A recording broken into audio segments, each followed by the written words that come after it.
We're often told that we're living in the best time in history, but no one asks why it still feels so empty. Imagine walking into a supermarket surrounded by hundreds of cereal boxes, chocolate-flavored, gluten-free, organic, sugar-loaded, oat-based, keto-approved.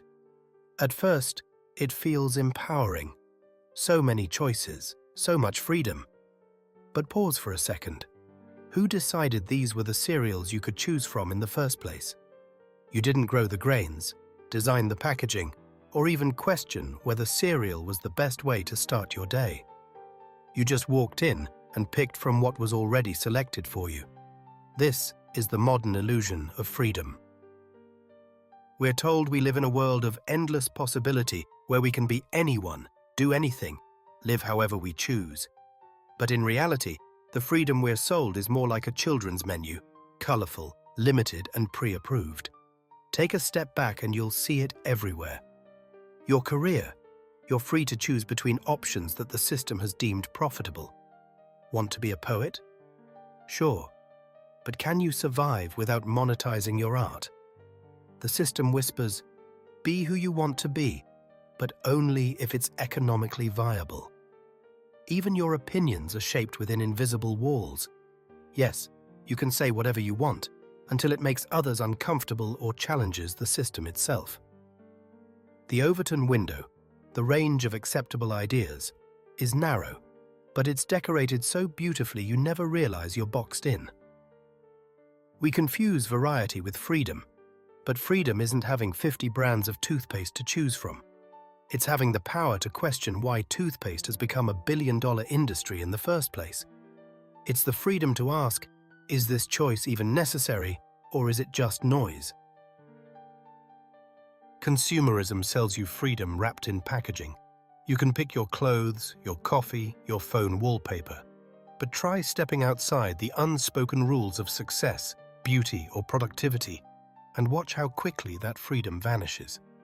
The system smiles while handing you 1,000 flavors of the same idea. Conform, but feel like you're choosing. Think about social media. It promises you a platform, a voice, a digital stage to express yourself, but that voice is guided by algorithms that reward conformity, outrage, and superficiality.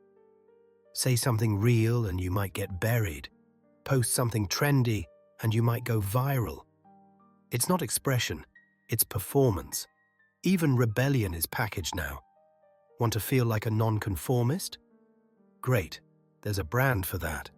There's a hoodie, a playlist, an aesthetic, and a hashtag. Modern rebellion often looks more like a marketing campaign than a movement. And here lies the most dangerous part of the illusion. You feel like you're free. You walk through life thinking you're in control, never realizing the lanes were drawn long before you arrived. The illusion works so well because it rewards you just enough dopamine, just enough success, just enough applause, to keep you from asking, wait, is this really freedom? True freedom isn't about infinite options within a limited box. It's about seeing the box. It's about stepping outside of default modes and asking, why do I want what I want? Who benefits from my choices? That moment when you start to question, really question, is when the spell starts to break. Because the greatest deception of modern society isn't control through force, it's control through illusion, through the comforting lie that you are already free. But real freedom begins when you stop mistaking the menu for the meal. Now, let's talk about the productivity trap. We live in a world that glorifies busyness.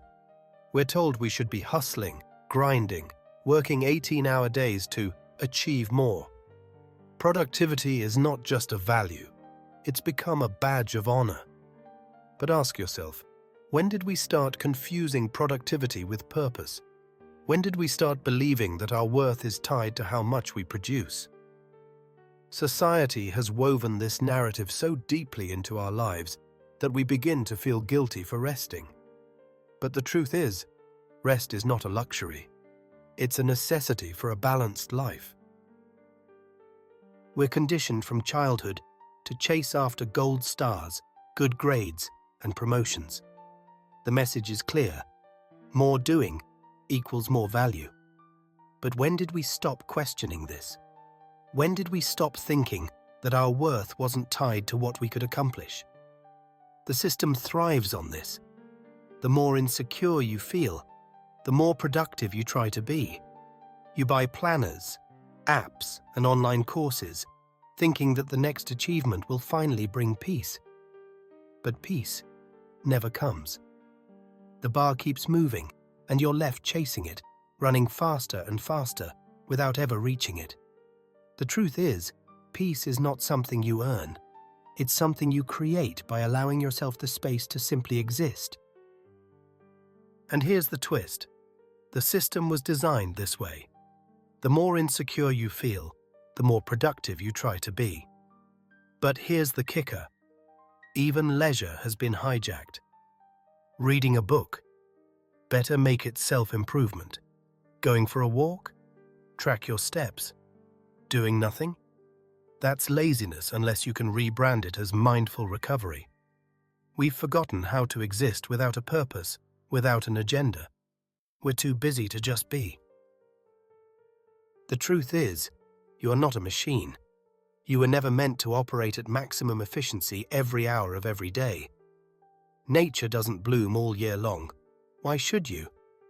Productivity culture disguises itself as empowerment, but in reality, it reinforces a quiet slavery. It convinces you that rest is a luxury and stillness is failure. But this isn't just a mental trap. It's a psychological identity crisis.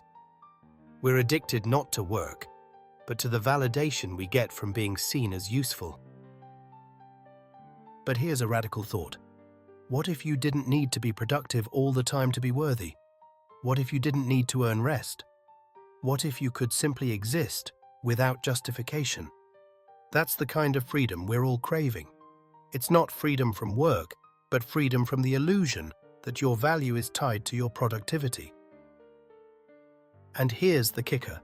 If your entire identity is built on being productive, what happens when you stop? Who are you when you're not doing? We've become so attached to our roles, our titles, our jobs, our social media presence, that we've forgotten who we are beneath them. We confuse who we are with what we do. But when you stop and really listen, you'll hear something deeper, something that's been drowned out by the noise. That's the real you, the one who doesn't need to prove anything, the one who simply is. Now let's talk about comfort. We love it. The soft bed, the hot shower, the instant food, the one-click delivery. A world where you barely need to move, wait, or wonder. But what if I told you that comfort can be a cage? Comfort is not neutral. It shapes us. It dulls our edges, numbing the very instincts that lead to growth.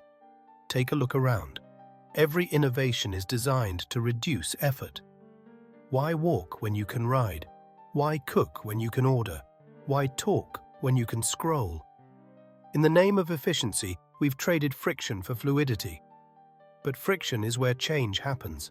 It's where muscles grow, minds stretch, and identities evolve. The illusion of comfort tells us we're thriving, but we're really just surviving in a padded room. Everything is made easy, except the things that really matter. Growth still hurts. Truth still stings. Real connection still takes effort. But when you've been fed dopamine on demand, even slight discomfort feels like pain. We lose our tolerance for silence, for challenge, for boredom. And in doing so, we lose the ability to sit with life, to wrestle with it, to question it, to reshape it. Comfort doesn't just protect us from danger. It protects us from awareness. Why reflect when you can binge? Why confront your emotions when you can numb them with noise? Why risk the unknown when the known is so comfortable? That's the real danger. Not that comfort makes us lazy, but that it makes us content with less than we're capable of. We stop dreaming, not because we don't want more, but because what we have is good enough. We stop fighting, not because we've won, but because the couch is too soft and the screen too bright. The system knows this. A comfortable population is a controllable one. When people are fed, entertained, and distracted, they're less likely to question, resist, or wake up. Comfort pacifies rebellion. It smooths the rough edges of society into a quiet hum.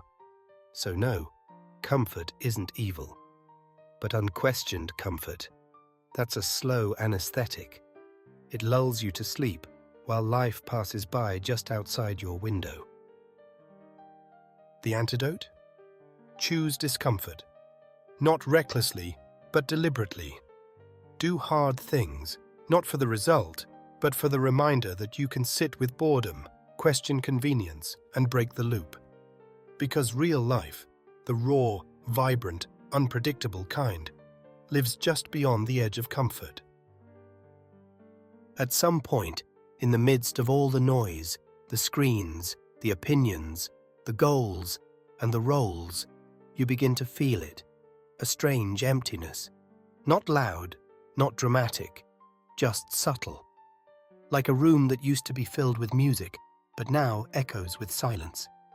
It creeps in during quiet moments, when you're driving alone, when the movie ends, when you're lying in bed staring at the ceiling, and the distractions finally go still. That's when it whispers, "Is this really me?" Because somewhere along the way, you forgot. You forgot who you were before the world told you who to be, before the schedules, the labels, the identities took over, before success became urgent and authenticity became optional. This is the tragedy of the modern mind. We know the price of everything, but the value of nothing. We can name celebrities, stocks, and trends, but struggle to name our own needs. We live in a world of hyper-connectivity, and yet we feel deeply alone with ourselves. Why? Because we've abandoned the self, the real one, the one behind the masks. The child who once stared at clouds, got lost in drawings, and asked questions just for the sake of asking. The version of you that existed before the algorithms, before the applause, before the world taught you to perform. And the worst part? We didn't even notice it slipping away. Modern society doesn't demand that you forget yourself. It simply keeps you too busy to remember.